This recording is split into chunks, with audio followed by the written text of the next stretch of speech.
Did you know that in addition to being the goddess of love and beauty, Aphrodite was also a protectress of sea voyages?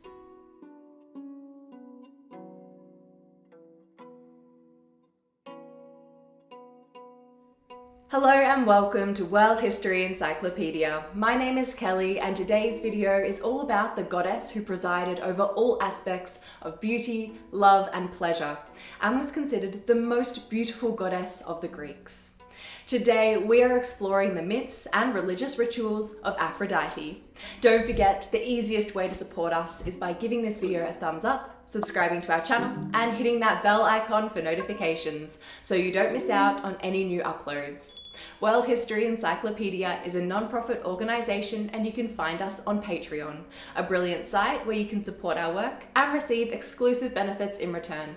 Your support helps us create videos twice a week, so make sure to check it out via the pop-up in the top corner of the screen or via the Patreon link down below. Aphrodite is easily among the most well-known Greek deities, especially due to her Roman counterpart Venus. Aphrodite is the goddess of love, beauty, desire, and all aspects of sexuality, but had a much wider significance in ancient Greece than simply as a goddess of love. In Greek mythology, Aphrodite was born in one of the more unconventional ways, when Kronos castrated his father Uranos and threw his genitalia into the sea. It landed in the water near Cyprus, and from the foam, Aphrodite rose, with foam being aphros in Greek. In other versions of the tale though, she was the child of Zeus and the Titaness Dione. Aphrodite has a long history, with her birth close to Cyprus and her popular worship on the island of Paphos. It is believed that she may have origins as a fertility goddess and evolved from the earlier Phoenician goddess Astarte or the Near Eastern goddess Inanna Ishtar, although she is also associated with the Hurrian-Hittite goddess Sauska. She also may have derived from a local Cypriot deity, and her close connection to the island is shown in a common name used for her in ancient literature, Cypris, which means of Cyprus. In addition to her dominion over love, beauty, and sexuality, Aphrodite was worshipped as a protectress of sea voyages, most likely due to her birth from the sea, and she had numerous epithets hinting to this aspect of her, including Pontia, meaning of the deep sea, and Euploia, meaning of the fair voyage. Aphrodite is described by Hesiod as quick-glancing, foam-born, smile-loving, and most commonly, golden Aphrodite, and Homer in his Iliad describes her also as golden and smiling.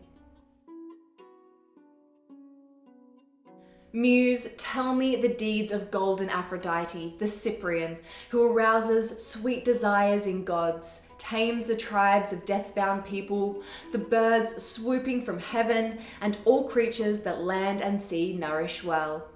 This is the beginning of one of the Homeric hymns to Aphrodite, referencing her responsibilities of desire and her connection with Cyprus.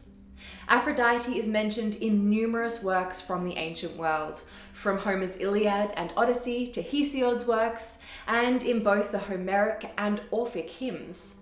As Venus, she is the mother of Aeneas, the protagonist of the Aeneid, a Roman piece from the reign of Augustus, written by Virgil. After Hephaestus, the god of metallurgy, was cast off of Olympus by his mother Hera for being crippled, he exacted revenge by creating a golden throne for his mother that bound her the moment she sat on it. No one could free her, and so Zeus suggested that the god who could free Hera could marry Aphrodite, and Aphrodite, assuming that her lover Ares, the mighty god of war, would succeed, she agreed to the arrangement. Ares, however, failed completely, and it was Hephaestus who freed Hera and married Aphrodite.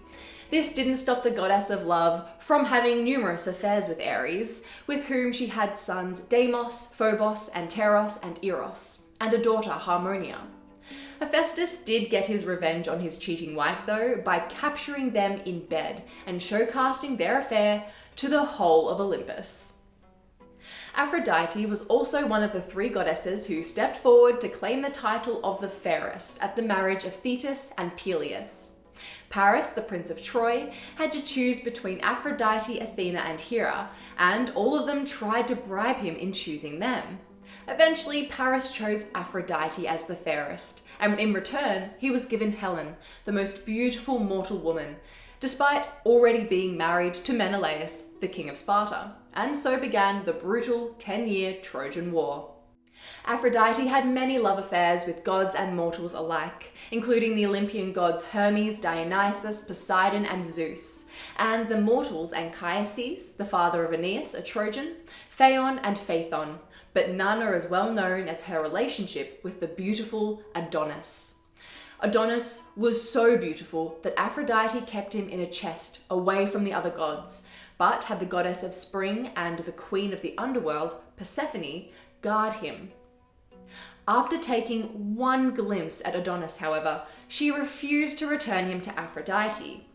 The issue was brought to Zeus, the king of the gods, and he decreed that Adonis's time would be split in three. 1/3 of the year he would spend alone, 1/3 with Aphrodite, and 1/3 with Persephone. But Adonis decided to spend his portion of the year with Aphrodite. Eventually, though, while he was out hunting, he was attacked by a boar and died in Aphrodite's arms. Her tears mixed with his blood and, striking the earth, bloomed as the flower anemone. Aphrodite was so consumed with grief that it was commemorated in a cult which included the women-only festival of the Adonia, celebrated in midsummer. To honour Aphrodite's grief, women would plant small gardens in pots, leave them unwatered to die under the sun, and then loudly lament the loss. The cult of Aphrodite and her worship spread far and wide throughout ancient Greece and beyond with the island of Cyprus. She was a popular deity, especially in the regions of Corinth and Cythera, and there were many coastal sanctuaries dedicated to the goddess, which makes sense given her responsibility as a protectress of sea voyages. Animals like pigs, young cows, hares, and goats, along with flower garlands and incense, were dedicated to the goddess at her temples. And some women, notably in Corinth, in her service, are said to have prostituted themselves. She had numerous festivals dedicated to her, including, as mentioned, the Adonia, which in Athens was only for the women. In honour of the goddess of love and beauty, the festival known as the Aphrodisia was held, which was an annual festival most important to those in Attica and Cyprus, although we don't actually know a whole lot about it. We know that the temple of Aphrodite would be purified by the blood of a dove, which was a sacred bird of the goddess, and there was a procession involved.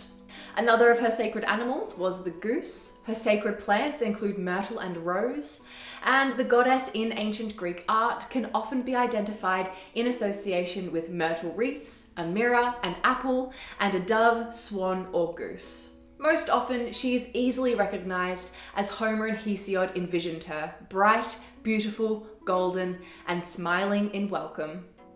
Who is your favourite goddess of love in mythology? Let us know in the comments below. If you enjoyed this video, make sure to give it a thumbs up and subscribe to our channel so you don't miss out on our new videos every Tuesday and Friday. This video was brought to you by World History Encyclopedia. For more great articles and interactive content, head to our website via the link below. If you like my shirt, you can find this design and a bunch more in our shop at worldhistory.store, or you can find a link for it under the merch tab down below. Thank you so much for watching, and we will see you soon with another video.